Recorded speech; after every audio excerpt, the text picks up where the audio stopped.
ईश्वर के धन्य नाम की महिमा हो। प्रभात मनन के सत्र 2738 में आप सभी का बड़े प्रेम के साथ स्वागत करता हूं।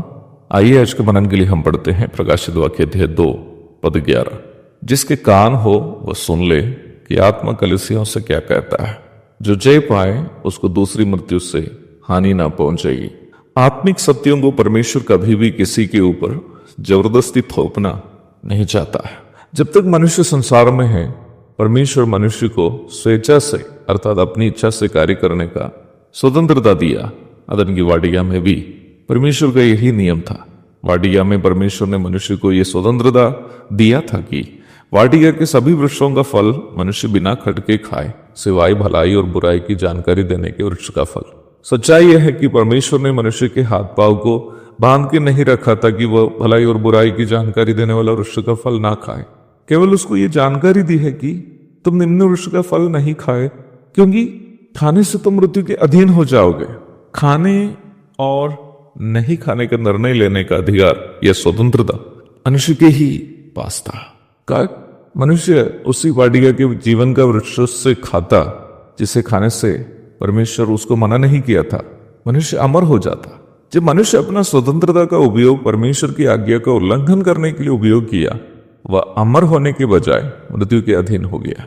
कहने का तात्पर्य यह है कि यद्यपि जीवन का वृक्ष और भलाई और बुराई की जानकारी देने का वृक्ष दोनों परमेश्वर की ही सृष्टि क्यों न हो, दोनों वृक्ष के फल खाने से उत्पन्न परिणाम की जानकारी परमेश्वर मनुष्य को देने के बाद जो भी फल मनुष्य खाता है, तो उससे उत्पन्न परिणाम की पूर्ण जिम्मेदारी मनुष्य को ही है, परमेश्वर की नहीं है। आज पाप के बारे में हो, पवित्रता के बारे में हो, या फिर स्वर्ग नरक पाप क्षमा आदि किसी भी विषय में वचन के द्वारा मनुष्य को जानकारी देने के बाद निम्न विषय पर परमेश्वर का वही निर्णय ही है जो आदि में अदन की वाटिका में भी था। जब तक मनुष्य संसार में जीवित है, मनुष्य को इन आत्मिक सत्यों को स्वीकारने या नकारने का स्वतंत्रता है, पर एक शर्त पर। मनुष्य का निर्णय जो भी होगा उसका परिणाम मनुष्य को भोगना होगा। कल मुझे कटिहार से लगभग 350 किलोमीटर की दूरी पर एक जगह में मेरे परिचय की एक सियान लड़की से बात करनी थी। मेरे साथ मेरा सहकर्मी भाई सनीश और लड़की से बात करने के लिए जाते समय एक अन्य प्रभु के दास भी शामिल था। मुझे उस बच्चे के जीवन संबंधित अनिवार्य कुछ बातें उसके साथ साझा करनी थी, पर मैंने कभी भी ये कोशिश नहीं की कि मेरी बातों को उसके ऊपर मैं थोप दूं। बस इतना ही समझाए कि ये दूध है और ये पानी।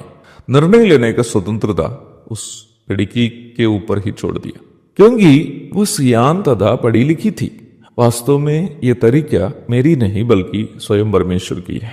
मैं वहां से निकलने के पूर्व इतना ही कहा, बेटे जो भी निर्णय तुम लोगी ना, उससे उत्पन्न परिणाम का तुम ही जिम्मेदार होगी। प्रारंभ में पढ़ी गई पद का सरल अर्थ भी बस इतना ही है। जब प्रभु का आत्मा कहता है कि जिसके कान हो वो सुन ले, प्रभु ये कह रहा है कि मैंने तुम्हें भलाई और बुराई और दोनों के परिणाम के बारे में जानकारी दी। अभी ये फैसला तुम ही ले कि भलाई करनी है या बुराई। बस ये बात याद रखे कि जो भी तुम करोगे उसी का परिणाम तुम्हें भुगतना होगा। यदि उद्धार पाकर उद्धार के अनुभव में जीवन बिताओगे, उसको दूसरी मृत्यु अथवा आग की झील से हानि नहीं पहुंचेगी। कहने का तात्पर्य यह है, जिसका उद्धार नहीं हुआ उद्धार के अनुभव में जीवन भी नहीं बिता पाएगा। यदि उद्धार नहीं पाने से उद्धार का अनुभव में जीवन नहीं बिता पाए, तो अंध वही आग की झील में होगी। प्रकाशित वाक्य 21:8 में जो बताया है, तो मतलब यही है कि निर्णय लेने का स्वतंत्रता हमारे पास है, पर यह भी याद रखे कि उससे उत्पन्न परिणाम की जिम्मेदारी हमारी ही होगी। वचन कहता है, धोखा ना खाना। परमेश्वर को टट्ठों में नहीं उड़ाया जाता। मनुष्य जो बोता है वही काटेगा, भूलिएगा नहीं। एक और शुभ दिन की धन्य कामनाओं के साथ आज का मनन में समाप्त करता हूं। प्रभु आप सबको आशीष दे। आमीन।